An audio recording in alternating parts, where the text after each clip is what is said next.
दोस्तों, जहां दुनिया में अशांति का माहौल है, हर दिन लगता है कि कुछ न कुछ बड़ा होने वाला है, कहीं ना कहीं युद्ध होने वाला है। और अगर मीडिया की बात माने तो तीसरा विश्व युद्ध आज नहीं तो कल हो ही जाएगा। उसी बीच एक ऐसी खबर आती है जो हर किसी के कान खड़े कर देती है। यह खबर है रूस और यूक्रेन की।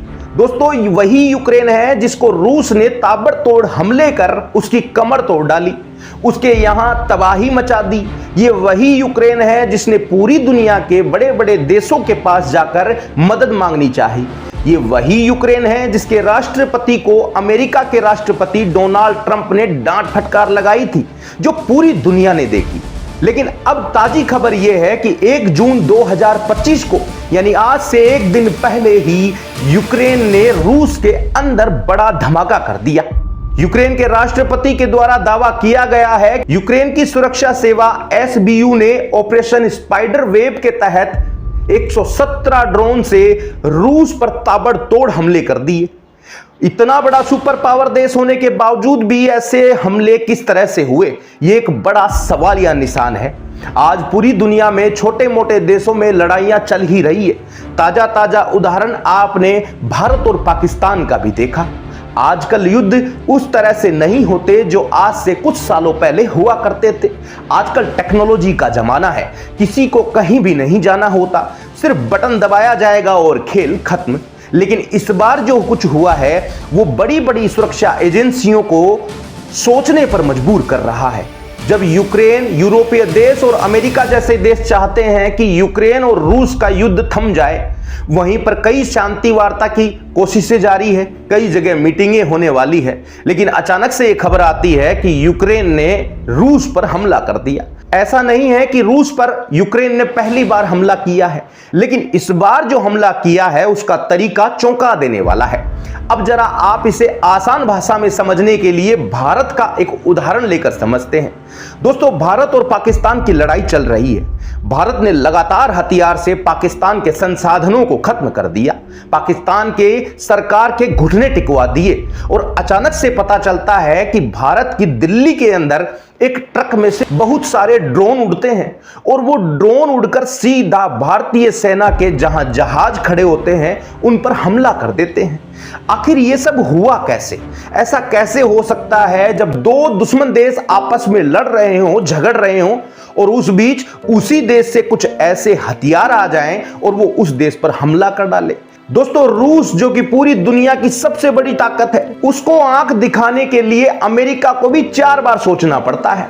सबको पता है कि अगर रूस चाहे तो पूरी दुनिया को खत्म कर सकता है, और अमेरिका भी इस बात को अच्छे से जानता है।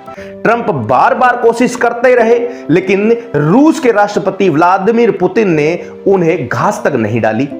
लेकिन इस बार जो हुआ वो रूस के कान खड़े कर देने वाला है। लेकिन उससे पहले हम समझते हैं कि ये सारी घटना होने से पहले क्या क्या हुआ। दोस्तों, यूक्रेन के राष्ट्रपति ज़ेलेंस्की को ट्रंप के द्वारा फटकार लगाए जाने के बाद यूरोप के कई देशों ने कोशिश की कि एक बार फिर से इन दोनों की मीटिंग हो। आखिर बार जब वेटिकन सिटी में जब इनके ईसाई के बड़े धर्मगुरु शांत हो जाते हैं तो ट्रंप वहां जाते हैं। वहां यूरोपीय देश मिलकर ज़ेलेंस्की की मुलाकात फिर से ट्रंप से करवाते हैं और वहां पर यह डील साइन हो जाती है। डील यह है कि यूक्रेन के जितने भी रेयर अर्थ हैं उनको अमेरिका निकाल कर ले जाएगा। अब अमेरिका की बारी है कि भला अमेरिका इसके बदले में यूक्रेन को क्या देगा। तो अंदर खाने की बात यह है कि अमेरिका ने कह दिया है कि हम तुम्हारा पूरा साथ देंगे।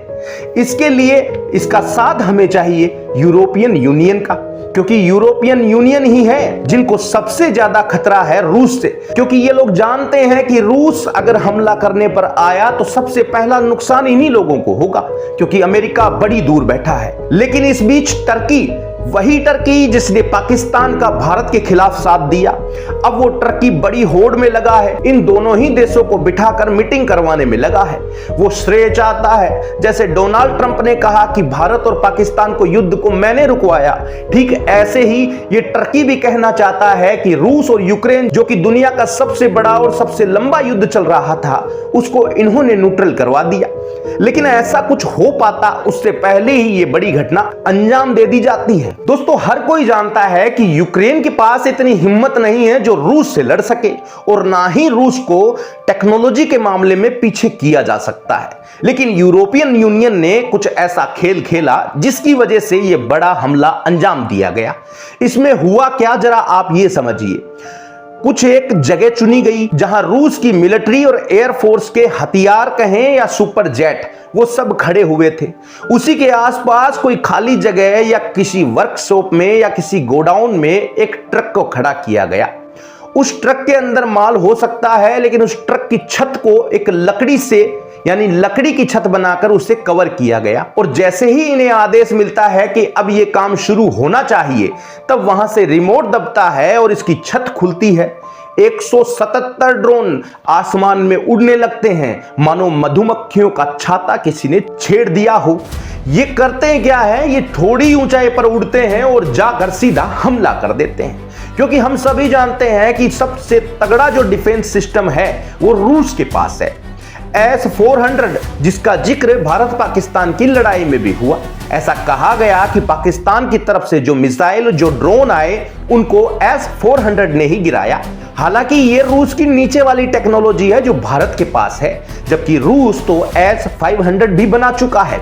तो आखिर ऐसा क्या हुआ जिसकी वजह से रूस के इस डिफेंस सिस्टम ने इनको नहीं पकड़ा, ना ही इन्हें नष्ट किया? इसके पीछे कुछ एक्सपर्ट्स बता रहे हैं कि ये ट्रक से निकलने पर ज्यादा ऊंचाई पर नहीं गए जिससे वो लेजर की पकड़ में आ सके।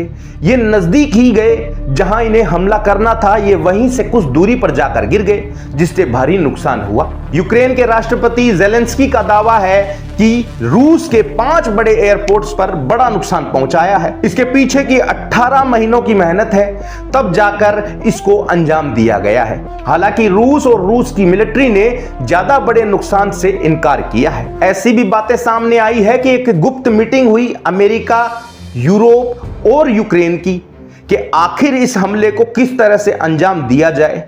कुल मिलाकर ज्यादा बड़े जानकार तो कहते हैं कि इसके पीछे हाथ अमेरिका का ही है, क्योंकि अमेरिका की टेक्नोलॉजी के बगैर इतना बड़ा हमला करना मुश्किल है। लेकिन उसके बाद होता क्या है, अब आप जरा ये समझिए।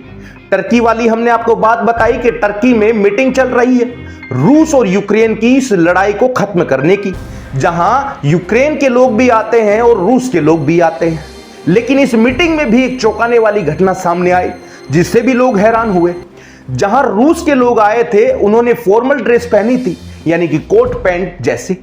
वहीं पर जो यूक्रेन की तरफ से उसमें 70% लोग आर्मी की ड्रेस में आए। ऐसा साफ संदेश गया पूरी दुनिया में, जिससे लोग कहने लगे कि यूक्रेन चाहता ही नहीं है कि यह युद्ध थमे, नहीं तो मिलिट्री और मिलिट्री की ड्रेस की यहां कोई जरूरत नहीं थी।